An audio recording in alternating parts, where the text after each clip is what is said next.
Student, welcome to creative tuition class. Student, यदि आप इस चैनल पर नए हो और आपने अपने चैनल को सब्सक्राइब नहीं किया तो प्लीज नीचे दिए गए सब्सक्राइब के बटन को क्लिक करें और चैनल को जल्द से सब्सक्राइब करें और बेल आइकन का बटन जरूर दबाएं ताकि जो भी वीडियो आते हैं उसकी नोटिफिकेशन आपके पास जल्द से पहुंच सके। तो स्टार्ट करते हैं। जो वीडियो लेकर आए वो है MA second year political science और आपकी बुक है वो MED 008। जो बुक का नाम वो है भूमंडलीकरण तथा पर्यावरण। नेक्स्ट चैप्टर जो है वो आपका है 11 चैप्टर जन प्रयास। जन प्रयास मतलब होगा जनता के द्वारा किया गया प्रयास, जन प्रयास कहलाता है। और जन प्रयास के माध्यम से ही एक तरीके से उस पर जीवन पर प्रभाव पड़ता है, सरकार पर प्रभाव पड़ता है।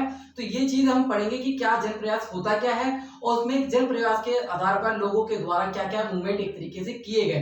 तो मैं जो आपको बता रहा हूँ वो बहुत शॉर्ट तरीके से बता रहा हूँ ताकि आपने अभी चैप्टर को नहीं पढ़ा है तो इसके जरिए आप एक तरीके से जो भी एग्जाम में क्वेश्चन आता है उसको एक तरीके से क्लियर कर सकते हैं। तो स्टार्ट करते हैं। इसमें सबसे पहला है कि सभी जीव अपने पर्यावरण के प्रति संवेदनशील होते हैं। आपको ये तो पता होगा कि जितने भी जीव होते हैं वो अपने पर्यावरण के लिए संवेदनशील होते हैं। संवेदनशील मतलब केयरफुल, किस तरीके से पर्यावरण को बचाना है, किस तरह पर्यावरण को बचा के रखना है, वो सारी चीजें एक तरीके से मेंटेन करते हैं। जीवन को सतत बनाए रखने के लिए पर्यावरण से समायोजन करते हैं। ये क्या करते हैं? पर्यावरण से समायोजन करते हैं। कौन? जीव, प्राणी एक तरीके से जो क्या उसको समायोजन करते हैं। समायोजन मतलब उसके साथ मेल जोल बैठाते हैं। मेल जोल बैठाने के बाद वो एक तरीके से जन प्रयास करने में सफल होते हैं। नेक्स्ट के बाद जो है वो है लोकतंत्र, रोजगार, शिक्षा, सांस्कृतिक विकास में भागीदारी के रूप में प्रतिष्ठित है। ये क्या करता है? रोजगार के रूप में और सांस्कृतिक शिक्षा विकास में भागीदारी के रूप में प्रतिष्ठित करते हैं। प्रतिष्ठित मतलब एक तरीके से प्रदर्शन दिखाते हैं। नेक्स्ट के बाद जो है वो है परंपरागत रूप से लोगों को ऐसे बहुत से निर्णय हैं जो जीवन को प्रभावित करते हैं। मतलब ऐसे कई निर्णय होते हैं जो मनुष्य के जीवन को प्रभावित करते हैं। अब इसमें सबसे पहले जो है वो है कि जन प्रयास के माध्यम से क्या क्या किया गया। तो सबसे पहला है चिपको आंदोलन। तो जन प्रयास के आधार पर चिपको आंदोलन के बारे में आ सकता है। चिपको आंदोलन क्या था? तो चिपको आंदोलन जो था वो उत्तराखंड के 2-3 गांव में स्टार्ट हुआ। तो मैं आपको शॉर्ट तरीके बताता हूँ। पहला पर्यावरण संरक्षण आंदोलन। इसमें आप हेडिंग डाल के देख सकते हो, पर्यावरण संरक्षण आंदोलन। जो चिपको आंदोलन था वो पर्यावरण संरक्षण आंदोलन था। पर्यावरण के संरक्षण को लेकर बनाया मतलब चालू किया गया था और किसानों ने वृक्षों की कटाई का विरोध किया। तो इसमें सेकंड पॉइंट आ सकते हो वृक्षों की कटाई। इसमें लिख सकते हो कि किसानों ने वृक्षों की कटाई के विरुद्ध एक तरीके से ये आंदोलन चलाया, क्योंकि इसमें जो भी फैसला था एक तरीके से चलाने का माध्यम ये था कि जो भी वन विभाग था उसने जो भी कटाई का फैसला था वो भारी लोगों को दिया था, भारी कंपनियों को दिया था। इससे लोग जो थे वो असंतुष्ट थे और वो ऐसा नहीं चाहते कि जो भी ठेका वो बाहर की कंपनी को दिया जाए या बाहर के एक तरीके से लोगों को दिया जाए। वो चाहते थे कि जो वन की जो कटाई का जो फैसला है वो एक तरीके से देश के और वही राज्य के लोगों को दिया जाए। नेक्स्ट जो है वो है 1973 के उत्तराखंड के 2-3 गांव में हुआ। अब ये तो आपको पता है कि उत्तराखंड के 2-3 गांव में हुआ, मगर इसका मुख्य केंद्र जो है वो है रेनी गांव, जिला चमोली। ये वेरी इंपॉर्टेंट है, याद रखना, जिला चमोली। और इसमें महिलाओं की भूमिका बहुत महत्वपूर्ण है। और इसका सबसे मेन ये था कि पेड़ों की कटाई पर रोक लगाना और ऊपर से वन विभाग को कटाई का जो है ऑर्डर जो बाहर देना उसको ना देना और वहां के लोगों को ही देना।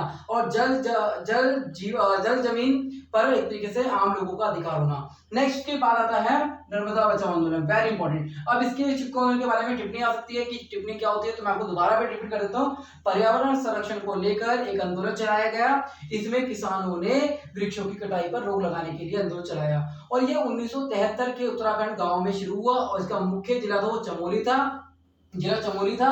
और इसमें महिलाओं ने बहुत महत्वपूर्ण भूमिका निभाई। इसका मुख्य उद्देश्य यही था कि एक तरीके से वनों की जो है वनों का जो ठेका जो है वो बाहर के लोगों को देना और लोगों को एक तरीके अधिकार छीनना। तो इसके लिए लोगों ने आवाज उठाई और एक तरीके पेड़ों से चिपक कर ये आंदोलन की शुरुआत की। नेक्स्ट में आता है नर्मदा बचाओ आंदोलन। सरदार सरोवर जो बांध परियोजना के विरुद्ध, जो नर्मदा बचाओ पर सरदार सरोवर जो बांध परियोजना थी उसके खिलाफ ये आंदोलन चलाया गया। इसमें क्या था?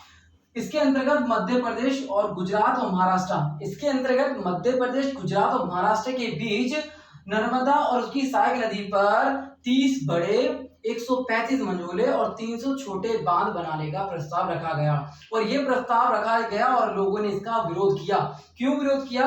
और सबसे मेन इसमें कि आश्वासन दिया कि जो भी पीने योग्य पानी मिलेगा, बिजली मिलेगी, सिंचाई के लिए एक तरीके से पानी मिलेगा। तो इससे एक तरीके से बहुत सारे एक तरीके से आश्वासन दिए गए, मगर लोगों ने उसका विरोध किया। विरोध इसलिए किया क्योंकि लोगों को विस्थापन होना पड़ेगा, मत्स्य का इससे सामना करना पड़ेगा, आसपास के जमीनों को खाली करवाया जाएगा।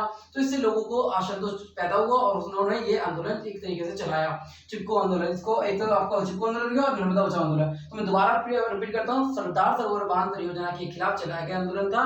ये मध्य प्रदेश, महाराष्ट्र और गुजरात के सहायक नदियों पर बनाए जाने वाले जो बांध थे, 330 बड़े, 335 छोटे और 300 बड़े बांध, सॉरी 300 बड़े और 135 मंझोले और 300 छोटे बांध बनाने का प्रस्ताव रखा गया।